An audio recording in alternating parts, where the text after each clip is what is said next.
Oh, I'm ready to go. Paul, we need that theme music all the time for you. I like that. I'm ready to hit the gym. Pump some iron. All right, stay focused. How are you, Paul? I'm doing wonderful. Hello. Let's start with Alabama, Stephen A's favorite team. Do you think that they should start Tua this weekend against Citadel, or would you rest him? Oh, I think it would be absurd to play him in the game. Now, having said that, Nick Saban will start him because he's sending a message that this game is as important as every other game, even though it's the Citadel. Great school, great military institute, but not a football program that can contend with Alabama, even though they beat South Carolina 3 years ago, so you can't lose sight of that. But Tua is not only hurt, he's injured. You can see it. You cringe when you watch him go down. He got just blown up against Mississippi State, and to leave him in this game more than a ceremonial series would be absurd. Do you remember, and I'm sure you do, so it's rhetorical to some degree, national championship game? Alabama's going up against Georgia. And Georgia's looking like they're going to win that game because Jalen Hurts can't get anything done. No. And then Tua comes into the game and delivers a national championship, and, you know, we go from there. This Alabama team that's been raved about all year long, if Tua goes down, do they still repeat? Not right now, no. And here's why, Stephen A., and I think people fail to comprehend this or digest this. Jalen Hurts can't play. He's a very good quarterback. I don't think Jalen Hurts can lead Alabama to a national championship, but he can certainly get them to a title game. But without Tua, and if Jalen Hurts can't come back for the next couple of weeks, Alabama is not going to win the national championship. Yeah, nobody's asked that. But I was like, if Jalen Hurts is back as your quarterback, you might have a problem. Because of Alabama's dominance, other than the Tua's health, there's not really much to wonder about, right? No. I'm thinking about one-loss teams that might have a case for the playoff picture. Washington State, West Virginia. Like, if they win out, what kind of a case do they have? Well, there's a couple of scenarios. I think West Virginia may be in better shape than Oklahoma. I think this committee is going to look at Oklahoma and say, we're not letting these guys in the playoff because they can't play defense. I think if Tua was healthy, Alabama could light them up for 70 or 80 points. They are that bad. West Virginia's a little bit better. I don't think Washington State's going to be able to move in because they're not playing anyone of consequence. Right. They'll play Washington in the Apple Cup. They beat Oregon. They beat Stanford. But they lost to USC at USC. Yeah, but these are good sounding teams. But this year they are not at the level they need to be. The team that I'm most interested in, and they'll get a hue and cry around the country when I say this, but Ohio State. I know they lost by 29. I thought you were going to go Michigan. Michigan's in more trouble if Michigan loses to Ohio State, they're out. They're not, but if Ohio State beats Michigan, that is a high quality win.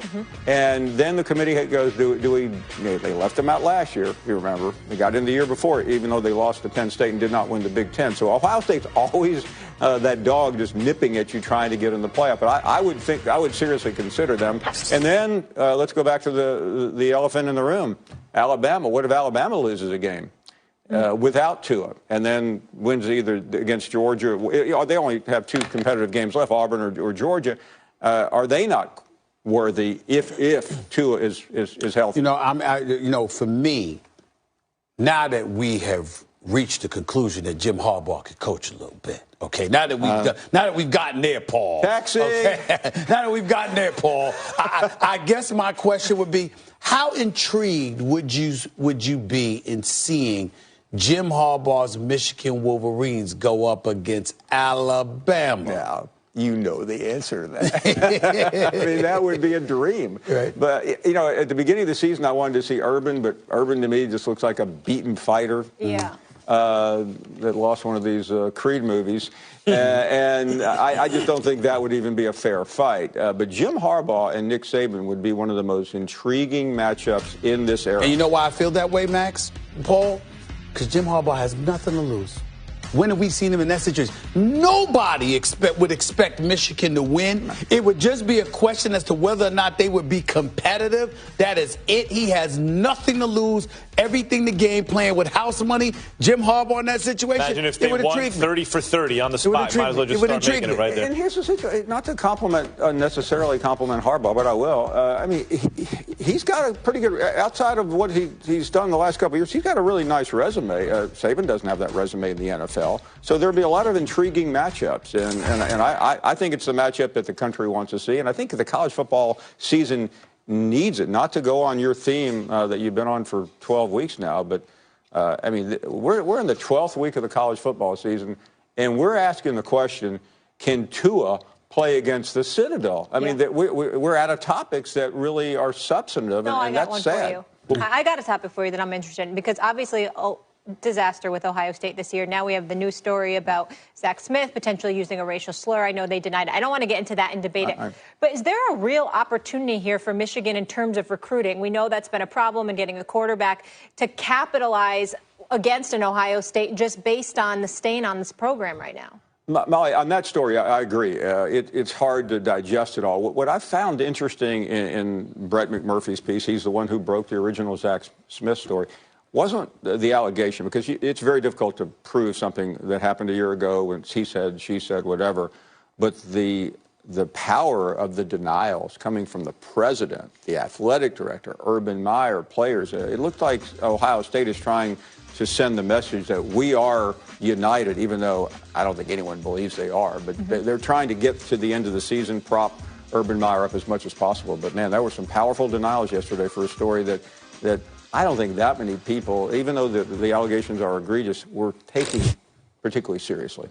Well, my only question is, was Urban Meyer there when Zach Smith allegedly said this? I think he would have been at the practice. The only reason I say that is because, you know, I love how folks are so interested in coming to the defense of somebody even when they were not around. You can sit up there and say, that's not the person I know.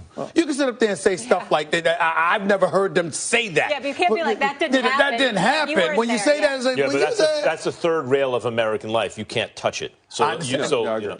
All I'm saying is, but if you're not there, you could be a practice field wrestling with your offense. If he's down on the opposite end of the field, okay, you didn't know. Well, so when you say stuff definitively, that raises my eyebrows. The president of the university wasn't there. That's right. He denied it. Right. So it's a fair point. The thing that's interesting about Zach Smith, though, I mean, he made some allegations about Tom Herman this week, his personal life. I mean, this guy is a wrecking ball. Yeah. And I think if you stop and think, this could be one reason, a theory here, why Urban Meyer enabled this guy as long as he did. I think everyone's afraid of him because he is the loose cannon, and Urban Meyer knows it better than anyone. He might say anything. Yeah.